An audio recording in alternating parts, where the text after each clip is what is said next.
Gerry Cooney, throughout this entire fight, took some giant headshots. A common myth persists that George Foreman's 1980s comeback was merely a marketing gimmick, a jovial, overweight preacher looking for a quick payday through nostalgia. By January 1990, Foreman had spent nearly 3 years rebuilding his career, racking up 19 consecutive wins against fringe contenders like Manuel de Leon and Everett Martin. The boxing establishment dismissed it as a traveling circus, claiming his undefeated streak was a manufactured illusion built on tomato cans. Likes to box, who likes to counterpunch. I want a guy coming at him, not with a lot of TNT in his gloves, but guy is. However, this wasn't about selling kitchen appliances or telling jokes on late-night talk shows.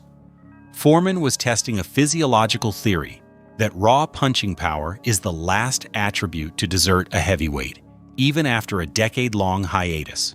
To silence the critics, he needed to dismantle an opponent who still carried the aura of a world-class threat. The man chosen to validate George's return was Gerry Cooney. On January 15, 1990, at the Convention Center in Atlantic City, the narrative shifted from curiosity to high-stakes heavyweight reality.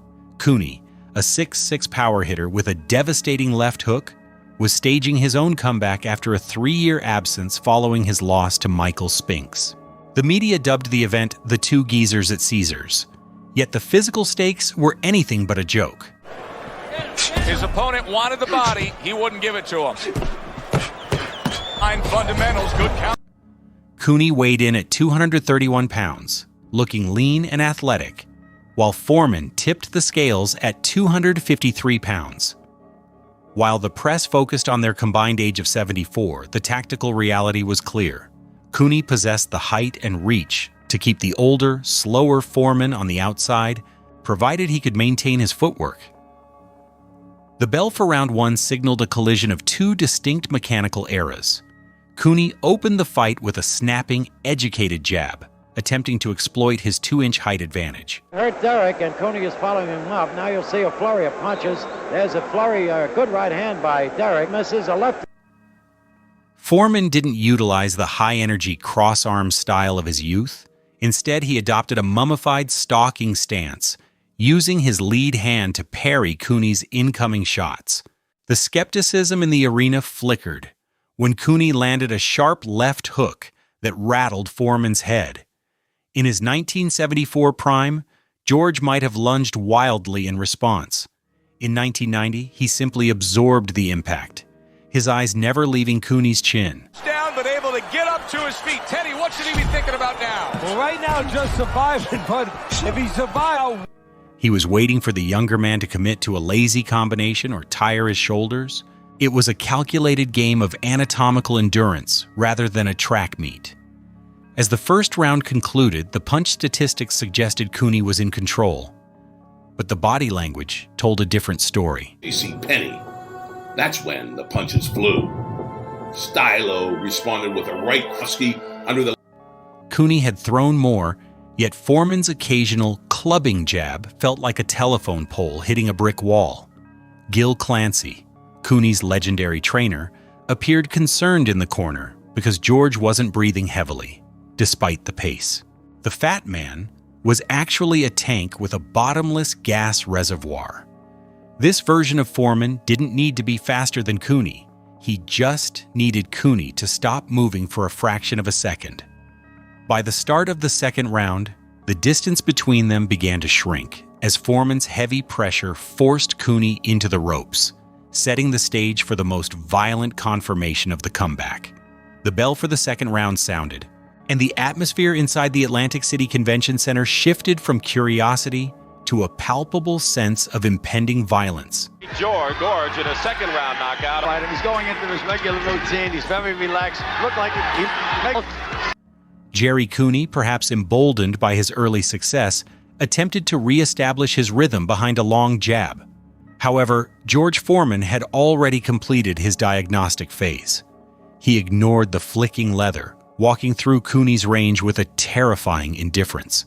Foreman's hands were held high and palms out, a technique designed to catch and parry Cooney's signature left hook. And in that game plan, when he realized that George Foreman was just walking him down early in this fight, punches that he... At 41, George's footwork wasn't about speed. It was about geometry. He subtly shifted his weight to his back foot, baiting Cooney into a false sense of security.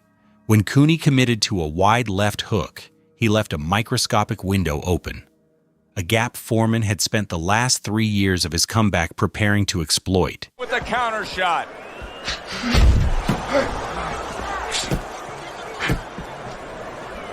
The climax began with a deceptive simplicity.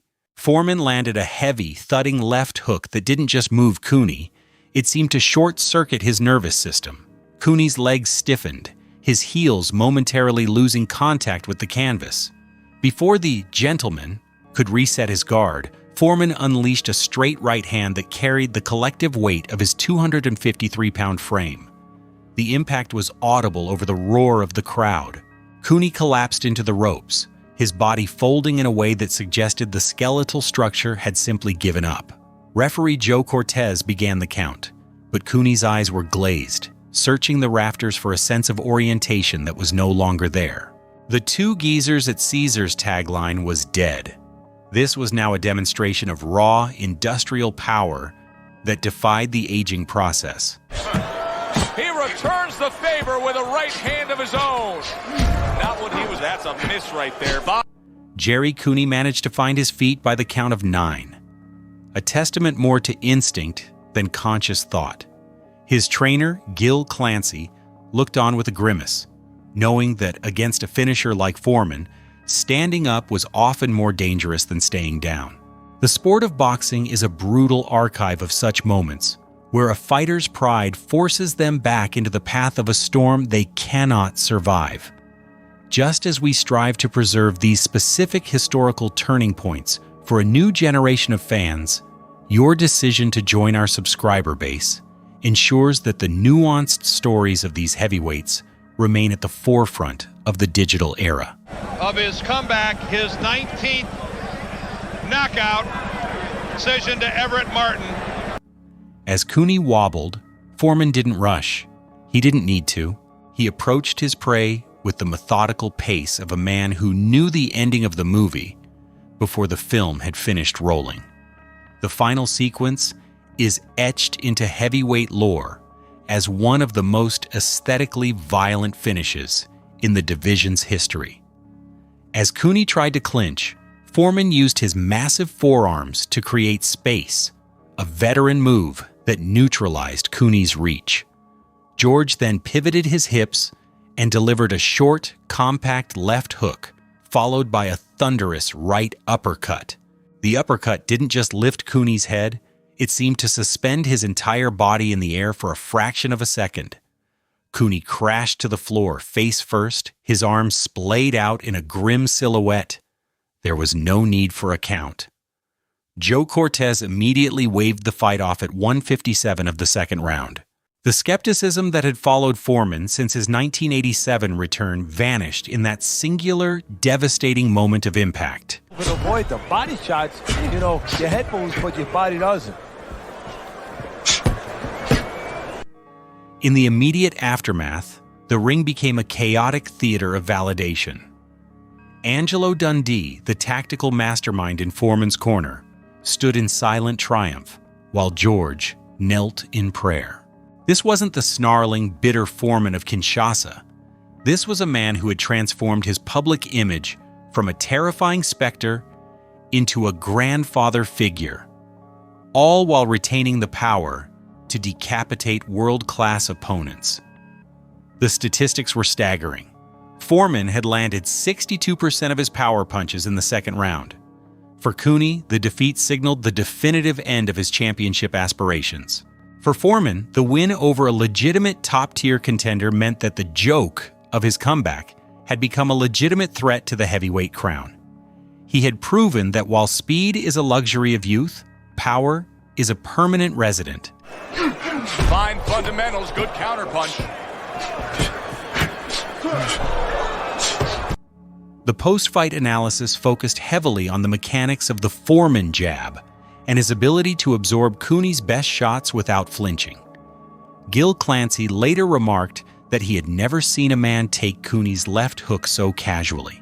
The tactical reality was that Foreman's density, both muscular and skeletal, made him an immovable object for anyone who couldn't match his sheer mass. This 1990 victory wasn't just a win, it was a psychological weapon. Able to dismiss his opponent's shot and then comes back with an uppercut. May be one of the most impressive. Future opponents watched the Cooney tape and saw a man who didn't need to move his head because his chin was made of iron. George had successfully bridged the gap between the era of Ali and the era of Tyson, proving that his heavy-handed mummy style was a viable, modern strategy capable of dismantling a 231-pound athlete in less than 6 minutes. On April 19, 1991, the Battle of the Ages at the Atlantic City Convention Center transformed George Foreman from a heavyweight curiosity into a legitimate threat to the undisputed title. At 257 pounds, the 42-year-old Foreman faced a 28-year-old Evander Holyfield, who was at the peak of his physical conditioning.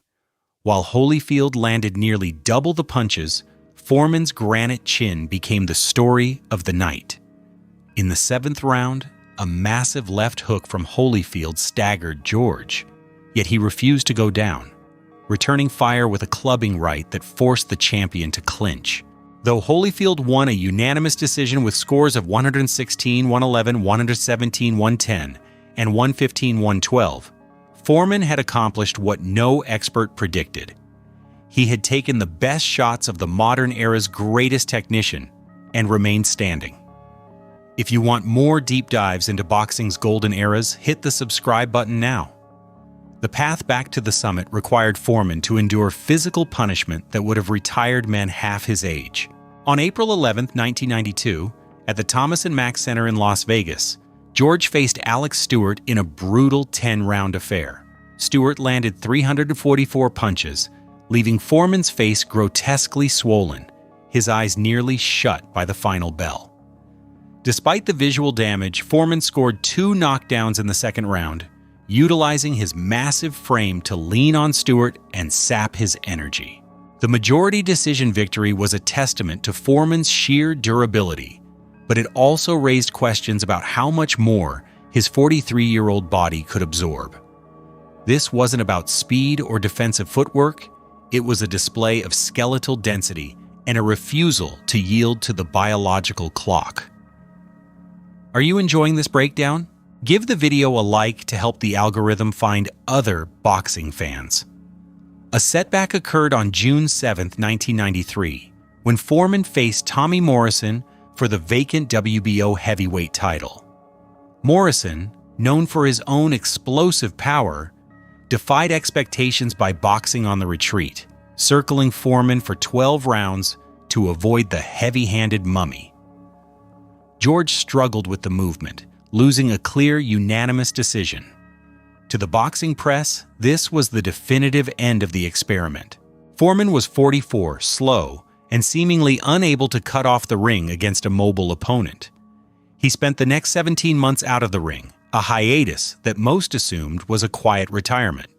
However, the political landscape of boxing provided one final, improbable opening when Michael Moorer, the man who had just upset Holyfield, agreed to defend his WBA and IBF titles against the aging legend. Click the notification bell so you never miss a historical sports breakdown. November 5, 1994, at the MGM Grand in Las Vegas, remains the most improbable date in heavyweight history. Michael Moorer was 35-0, a 26-year-old southpaw at the height of his powers. George Foreman, now 45, walked to the ring wearing the same red trunks he had worn 20 years earlier in Zaire against Muhammad Ali. For 9 rounds, the fight followed the expected script. Moorer used his jab and superior hand speed to build a massive lead on the scorecards. Foreman's face began to puff, and his movements looked lethargic. In the corner, trainer Angelo Dundee urged George to let the hands go, knowing they were trailing significantly. Foreman remained calm, intentionally landing soft body shots to lower Moore's guard. This wasn't a desperate charge, it was a deliberate, slow-motion setup for a single historical moment. And a well-placed counter by Bad Intentions. The end came with 150 remaining in the 10th round. Foreman landed a short, stiff left jab followed by a thudding right hand that caught Moore flush on the chin. It wasn't a wide, looping haymaker, but a compact lever-action strike that utilized Foreman's entire 250-pound mass. Moore collapsed onto his back, his eyes fixed on the arena lights. Referee Joe Cortez reached the count of 10, while Moore was still struggling to find his footing. At 45 years and 299 days old, George Foreman had become the oldest heavyweight champion in history, breaking the 20-year gap between title reigns, a record that remains untouched. There's a taste of the sweet science. You see the skill he has in counterpunching. And you know what he's doing? The opponent jab away. If you found this moment legendary, share this video with a friend who loves sports history. Foreman's second reign lasted until March 1995, when he was stripped of the WBA title for refusing to fight Tony Tucker, and eventually the IBF title after a controversial win over Axel Schultz. His final professional appearance took place on November 22, 1997, against Shannon Briggs. Despite being 48 years old, Foreman outlanded the much younger Briggs, but lost a highly disputed majority decision. He finished his career with a record of 76 wins and 5 losses, with 68 knockouts. The comeback that began as a punchline in 1987 ended as the greatest act of self-reinvention in sports history. George Foreman didn't just reclaim a belt. He dismantled the myth that a person's best years are strictly reserved for their youth. From the Big George of the 70s to the Grandpa of the 90s, he remains the only man to conquer 2 entirely different eras of the sweet science.